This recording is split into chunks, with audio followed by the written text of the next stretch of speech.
Good morning. আজকে 11ই November 2025 morning walk করছি আমি আর সৌমি। কালকে এই সময় আমরা অনেকটা এগিয়ে যাব যে আমাদের গন্তব্যস্থল কালকে যেখানে আমরা যাচ্ছি। কালকে সকাল 7টার সময় গাড়ি আসবে, মান্নু গাড়ি নিয়ে আসবে। মান্নু আমাদের একজন চেনাশোনা, মানে ওর নিজস্ব ট্রাভেল এজেন্সি আছে, তো নিজস্ব গাড়ি নিয়ে আসবে। আমরা সবাই মিলে আমি সৌমি, সোহম, কাকিমা, কাকিমণি, জিষ্ণু, আখি সবাই মিলে আমরা কালকে ওই জায়গায় ঘুরতে যাব। মোটামুটি 4-4.5 ঘন্টার রাস্তা। 7টার সময় বেরোবো, 11টা সাড়ে 11টার সময় পৌঁছে যাব। যারা গেছেন এই জায়গাটি তারা ডেফিনেটলি তারা কানেক্ট করবেন পুরনো মেমোরিজ, আর যারা যাননি তাদেরকে বলবো নিশ্চয়ই একবার ঘুরে আসুন। এই জায়গাটা দারুণ জায়গা, অসাধারণ জায়গা, মানে হিস্ট্রি প্রচুর, মানে রিচ হিস্ট্রি আছে এই জায়গাটার। শীতকাল পড়ছে আর এখানে গোলাপ ফুলের একটা বাগান আমাদের বাড়ির কাছে। হাঁটতে হাঁটতে দেখুন কি অপূর্ব।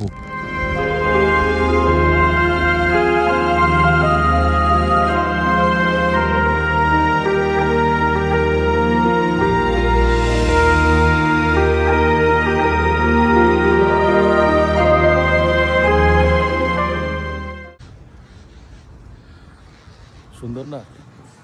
বাড়ি সুন্দর লাগে। রাস্তায় হাঁটতে হাঁটতে যখন কোনো বাড়ির সামনে কোনো বাগানে এত গোলাপ ফুল ফুটে থাকে, এরা ভীষণ কি বলবো, ভীষণ শৌখিন হয়।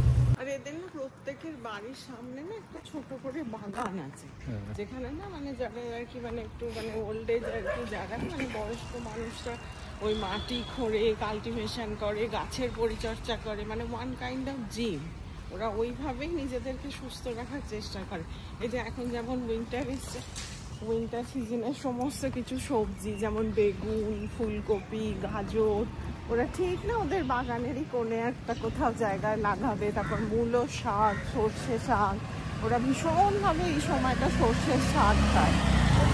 ভীষণ একটা না মানে ভীষণ ভালো কালচারটা ওদের। আমি অফিস পৌঁছে গেছি, আর অফিস পৌঁছে আমার ফেভারিট ড্রিঙ্ক, আমার যারা বারটেন্ডার থাকে, এখন বারটেন্ডার আছে अरविंद এই জিনিসটা খুব ভালো বানায়। अरविंद हाँ जरा हाथ ऐसे करा दे, गुड मॉर्निंग बोल दे। Good morning. Arvind is our senior bartender. ও আমাকে এই অরেঞ্জ টিটা বানিয়ে খাওয়াচ্ছে। লাঞ্চটা করিনি, বুঝলেন, একটু খিদে পাচ্ছে।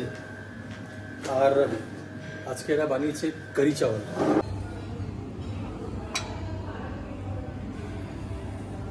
এই অনু নেলো, ছেলেটি নেপালের, ও এসে খাবার দিয়ে গেল। কারির মধ্যে পকোড়ে দেওয়া থাকে আর rice. Let's have it, and আমি তারপরে বলছি আপনাকে।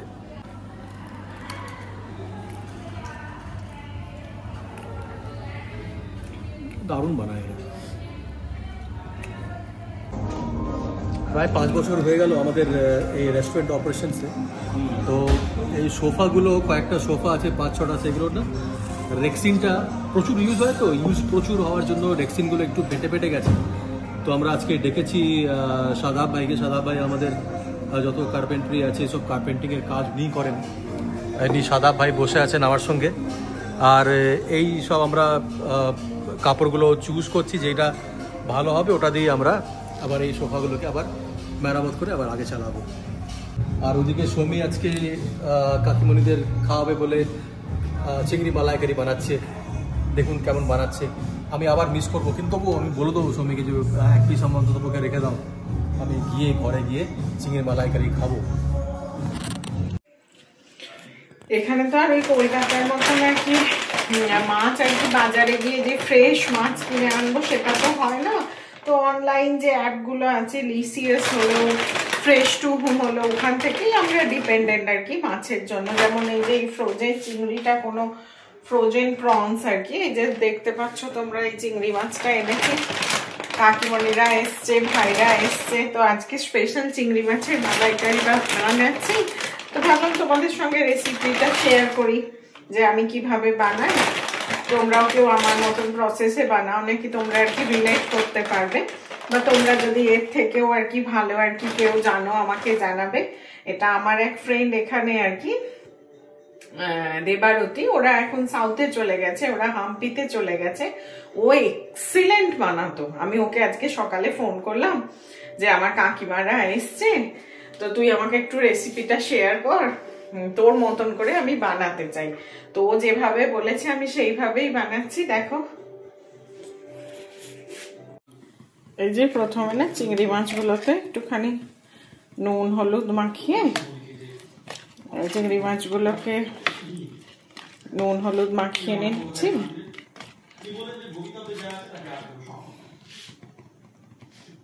এরপর না কড়াইতে একটুখানি ঘি দেবো, ঘি দিয়ে চিংড়ি মাছগুলোকে ফ্রাই করব।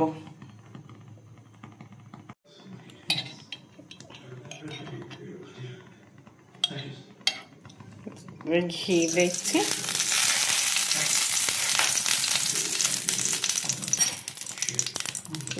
ঘিতে না নুন হলুদ মাখানো চিংড়ি মাছগুলো ফ্রাই করবো। চিংড়ি মাছটা বেশি ভাজতে নেই, মানে মাও ছোটবেলা থেকে বলতো, মামনিও বলতো চিংড়ি মাছটা বেশি ভাজলে না মানে ভীষণ একটু হার্ড হয়ে যায়। তাই আমি অল্প করে ভেজে নিয়ে চিংড়ি মাছগুলোকে তুলে রাখবো। 2-3 মিনিট মতো ভেজে নিচ্ছি। এরপর ভেজে তুলে রাখার পর না কড়াতে একটুখানি সর্ষের তেল দেবো। এবার তেলটা গরম হয়ে গেলে, তেলটা একটুখানি গরম হোক। তেলটা গরম হয়ে গেছে। আমি না এই যে মিক্সিতে দেখো কাজু আর কাঁচা লঙ্কা অলরেডি পেস্ট করে নিয়েছি। এবার কাজু পেস্টটা এই গরম তেলে দিয়ে দেবো। এবার না কাজুটা দেখবে কড়াইতে দিলেই না একটু লেগে লেগে যায়, তো এইটা না মানে আর কি একটুখানি খেয়াল রাখতে হবে। এই কাজুটাকে না নাড়তে হবে কন্টিনিউয়াস প্রসেসে, মানে যতক্ষণ না কাজুটা তেলটা ছাড়ছে। এটা একটু কেয়ারফুলি করো, মানে এটা না নিচেটা লেগে যায়। এবার এই যে কাজুটা তেল ছাড়া ছাড়া মতন হয়ে আসছে, এবার না একটু এই যে ক্যান্ড আর কি কোকোনাট মিল্ক এতে দিয়ে দেবো।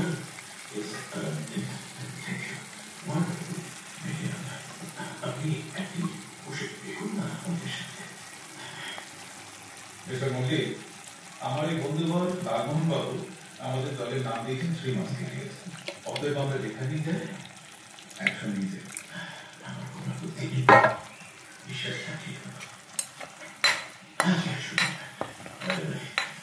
এবার এটা 2-3 মিনিট একটু ফুটুক।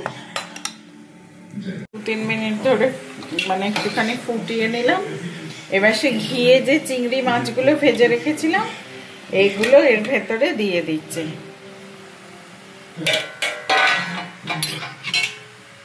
এবার এটা দিয়ে আরো 2 মিনিট মতন একটুখানি ফোটাবো।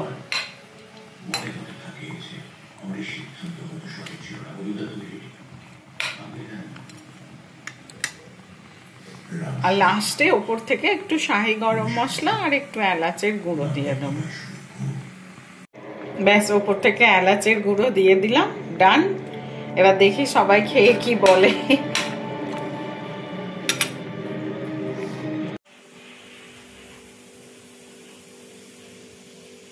প্রত্যেকদিনই চায়ের আড্ডায় আমরা কারো না কারোর সঙ্গে বসে এখানে নানা রকমের গল্প করি, নানা রকম ডিসকাশন হয়, কখনো রেস্টুরেন্ট অপারেশনস নিয়ে, কখনো ফুড আইটেমস নিয়ে, নতুন কী কী খাবার তৈরি হচ্ছে না হচ্ছে।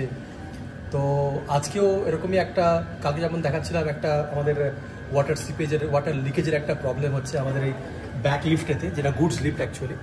তো আমাদের রেস্টুরেন্ট গ্রুপের একজন স্পেশাল লোক আছেন, মানে উনি একজন কি বলবো এক্সপিরিয়েন্সড পারসন, যে সিভিল ইঞ্জিনিয়ার আমাদের রেস্টুরেন্টে উনি জয়েন করেছেন recently. Is from Jammu Kashmir. ওর নাম হচ্ছে শওকত। ও আজকে আমাদের সঙ্গে এসে চায়ের আড্ডায় যোগ করেছে। ও কিছু কাজ করছিল actually.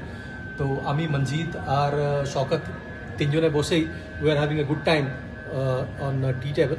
So let me introduce Shaukat from Jammu Kashmir. ও আজকে এসছে আমাদের কাছে এসে আমাদেরকে কিছু গুরুত্বপূর্ণ টিপস দিচ্ছে যে কেমন করে জলের মানে জলের যে লিকেজটা হচ্ছে ওটা কী করে আটকানো যায়। শুকনা লেকে না একটা দারুণ সুন্দর আমরা সময় কাটাচ্ছি সবাই মিলে। ভাইয়ের কাজ পড়ে গেছে, মিটিং পড়ে গেছে বলে আসেনি, আঁখি খুব ভাইকে মিস করছে। হ্যাঁ, মাসিমণি আছে, আমি, কাকিমণি, ননো আসছে। একদিন নয় হাসিবে কেবল, একদিন নয় বিষাদ ভুলিয়া সকলে মিলিয়া গাহিব মোরা।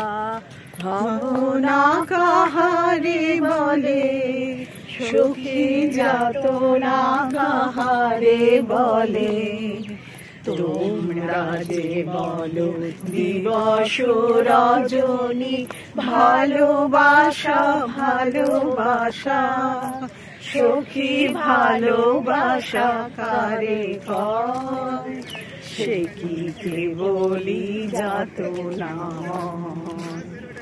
এই অদ্ভুত পরিবেশে একটা চণ্ডীগড়ের মতন জায়গায়, মানে কি অদ্ভুত সন্ধ্যেটা কাটছে আমাদের, বিকেলটা দারুণ দারুণ। ভাই, অনির্বাণ, ওদেরকে খুব মিস করছি। অফিস থেকে বাড়ি ফেরার সময় দেখলাম কিছু মানুষ আগুন পোহাচ্ছেন, মানে বুঝতে পারছেন winter is knocking at the door. কাল কোথায় যাবে তুমি? কাল একটা খুব ভালো জায়গায় যাব। Stay tune. কোথায়? তুমি আগে গেছো কখনো? একবার গেছি। আবার যেতে ইচ্ছে করেছে? হ্যাঁ। আচ্ছা, জায়গাটাই খুব ভালো। স্যাক্রেড না? এই ফিরলাম বাড়ি ফিরে এক কাপ চা, ডিনার করে নিয়েছি। ডিনারে আজকে ছেলেরা যেটা বানিয়েছিল সেটা হচ্ছে আলু ফুলকপির তরকারি আর রুটি দিয়ে আমি, অশোক আর মঞ্জিত তিনজনে মিলে ডিনার করলাম। এবার এক কাপ চা খেয়ে তারপরে একটু তাড়াতাড়ি মানে আমাকে এডিট করে নিতে হবে আজকের দিনের যে ভিডিওটা, কেননা কালকে সকালবেলায় 7টার সময় উঠে আমরা বেরিয়ে পড়বো। তো গাড়িতে মানে ওয়াইফাই পাওয়াটা খুবই চাপের, মানে ওয়াইফাই তো থাকেই না, আর নর্মাল ইন্টারনেটেতে আমি আপলোড করতে পারবো না ভিডিওটা। তো আজকে রাত্রেবেলা এডিটটা শেষ করে তারপরে এটাকে আপলোড করে তারপরে ঘুমোবো, আর কালকে সকালে ওঠার আবার। ভিডিও এডিটিং শেষ হয়ে গেছে, এবার তাড়াতাড়ি ঘুমিয়ে পড়ি। কালকে সকালে উঠতে হবে 5টার সময়, ঠান্ডা পড়ছে, ওঠাটা একটু চাপের সকালবেলায়, সবাই জানেন, কিন্তু যাই হোক উঠতে তো হবেই। ভালোবাসবেন সবাইকে আর ভালো থাকবেন সবাই। দেখা হচ্ছে কালকে একটা নতুন ব্লগেতে। Good night, Anirban.